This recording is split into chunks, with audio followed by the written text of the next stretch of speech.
పుచ్చకాయలను ఇష్టపడని వారు ఎవరు ఉండరు. ఇక వేసవి కాలంలో శరీరాన్ని హైడ్రేటెడ్ గా ఉంచుకోవడానికి పుచ్చకాయలను ఎక్కువగా తింటుంటారు. డయాబెటీస్ బాధితులు కూడా తినగలిగే పండ్లలో ఇది ఒకటి. అయితే చాలా మంది పుచ్చకాయ తినేసి దాని గింజలను పడేస్తుంటారు. ఇలా చేయడం వల్ల మీరు అనేక పోషకాలను కోల్పోతున్నారు. ఆయుర్వేదంలో పుచ్చకాయ గింజల గురించి ప్రత్యేకంగా వివరించారు. మానసిక ఆరోగ్యానికి, శరీరానికి కావాల్సిన పోషకాలను అందించడానికి పుచ్చకాయ గింజలు చాలా ఉపయోగపడతాయి. ఈ గింజల్లో ప్రోటీన్లు, ఆరోగ్యకరమైన కొవ్వులు, ఫైబర్, వివిధ విటమిన్లు, మెగ్నీషియం, ఐరన్, పొటాషియం, జింక్ వంటి ఖనిజాలు ఎక్కువగా ఉంటాయి. పుచ్చకాయ గింజలను తీసుకోవడం ద్వారా శరీరానికి కావాల్సిన ఒమేగా ఫ్యాటీ యాసిడ్స్ తో పాటు మోనో అన్సాచురేటెడ్, పాలీ అన్సాచురేటెడ్ కొవ్వులు లభిస్తాయి.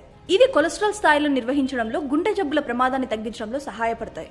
ఈ గింజల్లో విటమిన్ ఇ వంటి యాంటీ ఆక్సిడెంట్లు ఉంటాయి. ఇవి కణాలను ఆక్సీకరణ ఒత్తిడి నుంచి రక్షిస్తాయి. దీర్ఘకాలిక వ్యాధుల ప్రమాదాన్ని తగ్గించడంలో, శరీరాన్ని వ్యాధుల నుంచి రక్షించడంలో ముఖ్య పాత్ర పోషిస్తాయి. పుచ్చకాయ గింజల్లో ఉండే జింక్ స్పెమ్ కౌంట్ ను పెంచి పురుషుల సంతానోత్పత్తిని మెరుగుపరుస్తుంది. జీర్ణక్రియలు సక్రమంగా జరగడానికి, మలబద్ధకాన్ని నివారించడానికి కావాల్సినంత ఫైబర్ ఈ గింజల్లో ఉంటుంది. ఇక మెగ్నీషియం రక్తపోటును నియంత్రించడంలోనూ, కండరాలు, ఎముకల ఆరోగ్యాన్ని కాపాడుకోవడంలోనూ ఉపయోగపడుతుంది. అంతేకాకుండా ఈ గింజలు చాలా తక్కువ క్యాలరీల కంటెంట్ ను కలిగి ఉంటాయి కాబట్టి బరువు తగ్గడానికి సహకరిస్తాయి. ఈ గింజలను గ్రైండ్ చేసి ముఖానికి రాసుకుంటే చర్మం పొడిబారకుండా అందంగా మెరుస్తుంది. కాబట్టి ఏదో ఒక విధంగా పుచ్చకాయ గింజలు తీసుకుంటే పుష్కలమైన పోషకాలను మీ సొంతం చేసుకోవచ్చు.